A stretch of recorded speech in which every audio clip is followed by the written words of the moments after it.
আসসালামু আলাইকুম। আমার রান্নাবাটি ইউটিউব চ্যানেলে আপনাদের সবাইকে স্বাগতম। যদিও এটা রান্নাবাটি চ্যানেল হয়, তাও আমি অন্য ভিডিও দিই। দেখুন গ্রামের সকালটা কিভাবে কাটে। তো সকালে ফজরের নামাজ পড়ে 6টার আগেই ঘুম থেকে উঠে নামাজটা শেষ করে উঠান বাড়িঘর ঝাড় দিয়ে মুরগি ছাড়া, যেহেতু আমরা মুরগি পুষি, গ্রামের অধিকাংশ মানুষই মুরগি পালে। তো আমরাও মুরগি পালি, হাঁসও পালি। তো আমার দুটা হাঁসও আছে। এই যে ঢাকা থাকলে আমার শাশুড়ি দেখাশোনা করে এগুলো। তো এখানে আমি মুরগিগুলোকে খাবার দিচ্ছি। অবশ্য হাঁসগুলোকে আমি অন্যতে বাটিতে খাবার দিই, কারণ হাঁস এভাবে খেতে পারে না আলগা জায়গা থেকে। তো যাই হোক, ওরা এখন এদের সাথেই খাচ্ছে, আমি একটু পরে ওদের আবার আলাদা করে খাবার দিব। তো এই যে আমার মুরগি হাঁস, তোমরা দেখে অবশ্যই মাশাআল্লাহ বলবা।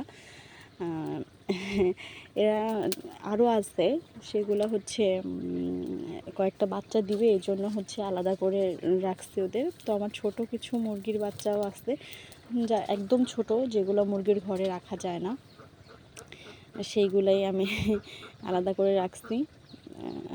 ওদের অনেক ক্ষুধা লাগছে, এই জন্য ওরা খাচ্ছে।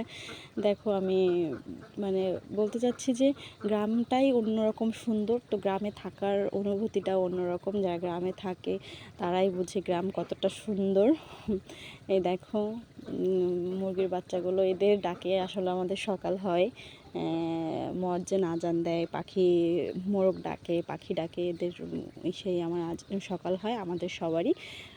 আর এই যে আমাদের খোপে মুরগি, মানে মুরগির ঘরে ডিম পাড়ছে। এটা হচ্ছে হাঁস, এটা হচ্ছে মুরগি। তো আমাদের 2-3টা মুরগিতে ডিম পাড়ে। তো 2টা মুরগির ঘরে মানে পাড়ে, আর অন্য মুরগিরা হচ্ছে অন্য জায়গায় পাড়ে। এক এক জায়গায় মুরগির তো কোনো নির্দিষ্ট স্থান ওরকম করে পারে না।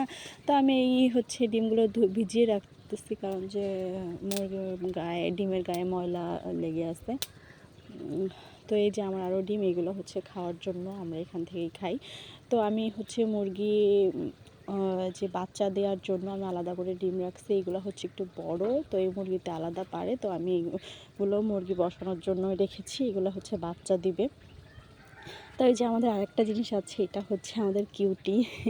এটা হচ্ছে লাল টুকটুকে একটা মেয়ে, মানে গাভী ছোট্ট। এটা আমাদের কিছুদিন হয়েছে কিনে নিয়ে আসছে। তো টুকটুক করে খাচ্ছে, এগুলাই আমাদের মানে লালন পালন করি। তো তোমাদের সঙ্গেও শেয়ার করলাম। তোমাদের কেমন লাগলো